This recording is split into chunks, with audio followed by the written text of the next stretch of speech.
चुनाव के बाद अब बिहार में मुख्य विपक्ष की भूमिका आरजेडी नहीं जनसुराज निभाती नजर आ रही है। जो काम नेता विपक्ष के तौर पर तेजस्वी यादव को करने चाहिए थे वो तो प्रशांत किशोर कर रहे हैं। तो क्या बिहार में आरजेडी को पीछे छोड़ जनसुराज होगी मुख्य विपक्षी पार्टी? प्रशांत किशोर के एक्टिव होने से भाजपा या आरजेडी किसे होगा बड़ा नुकसान? चलिए आपको बताते हैं। नमस्कार, टीवी 24 नेटवर्क देख रहे हैं आप, मैं हूं आपके साथ शिखा मेहरोत्रा।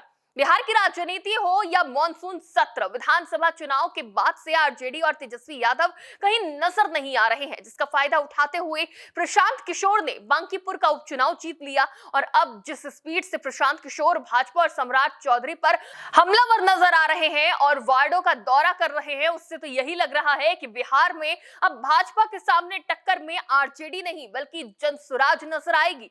आज एक बार फिर जनसुराज प्रमुख भाजपा पर हमलावर नजर आए। प्रशांत किशोर ने बांकीपुर में वार्डों का दौरा करते हुए बिहार सरकार पर जमकर हमला बोला। उन्होंने कहा कि वास्तविक न्याय के लिए उन लोगों की पहचान करना और उनके खिलाफ कार्रवाई करना आवश्यक है जिन्होंने कथित तौर पर गोलीबारी का आदेश दिया और उसे अंजाम दिया। उन्होंने कहा कि न्याय की जांच में व्यक्तिगत जिम्मेदारी तय होनी चाहिए और ये सुनिश्चित किया जाना चाहिए कि दोषी पाए जाने वालों को कानूनी सजा मिले। किशोर ने यह भी सवाल उठाया कि पुलिस मुठभेड़ों में मारे गए अन्य युवकों के परिवारों को इसी तरह की सहायता क्यों नहीं दी जानी चाहिए। उन्होंने विशेष रूप से बंटी यादव के परिवार का जिक्र करते हुए तर्क दिया कि राजनीतिक कारणों से राहत को एक मामले तक सीमित नहीं किया जाना चाहिए। उन्होंने कहा कि सरकारी नौकरी और आर्थिक मुआवजा अकेले किसी परिवार को प्रियजन के खोने के दुख से उबार नहीं सकते। उन्होंने जोर देकर कहा कि पुलिस की कथित कार्रवाई के लिए जवाबदेही तय करना कहीं अधिक महत्वपूर्ण मुद्दा है।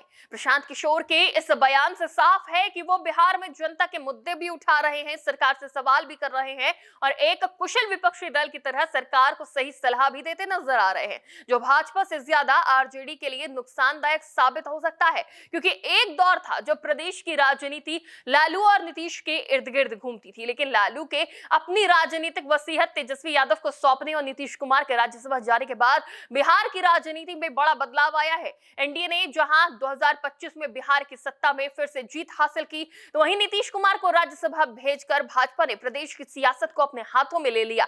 एनडीए तो लगातार मजबूत है ही, लेकिन आरजेडी, कांग्रेस जैसे दल जो इंडिया गठबंधन के तहत चुनाव लड़ने वाली पार्टियां लगातार प्रदेश में कमजोर होती नजर आ रही हैं। अपनी हार पर मंथन करने की जगह तेजस्वी विदेश में छुट्टियां मनाते नजर आ रहे हैं, तो वहीं राहुल गांधी भी बिहार पर कोई टिप्पणी करते या फिर बिहार की राजनीति में बिल्कुल नजर नहीं आ रहे हैं। और अगर बात करें नेता विपक्ष तेजस्वी यादव की, तो वो न तो मॉनसून सत्र में पहुंचे और न ही उपचुनाव में सक्रिय नजर आए।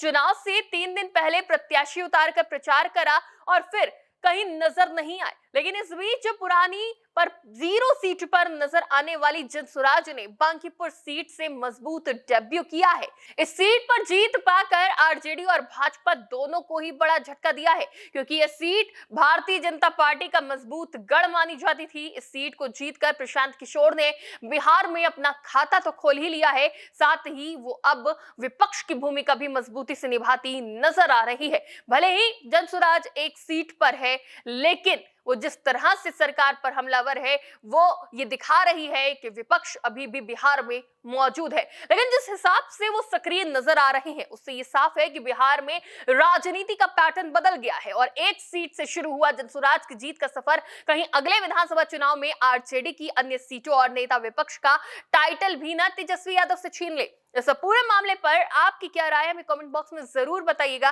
फिलहाल के लिए इतना ही। देखते रहिए टीवी 24 नेटवर्क।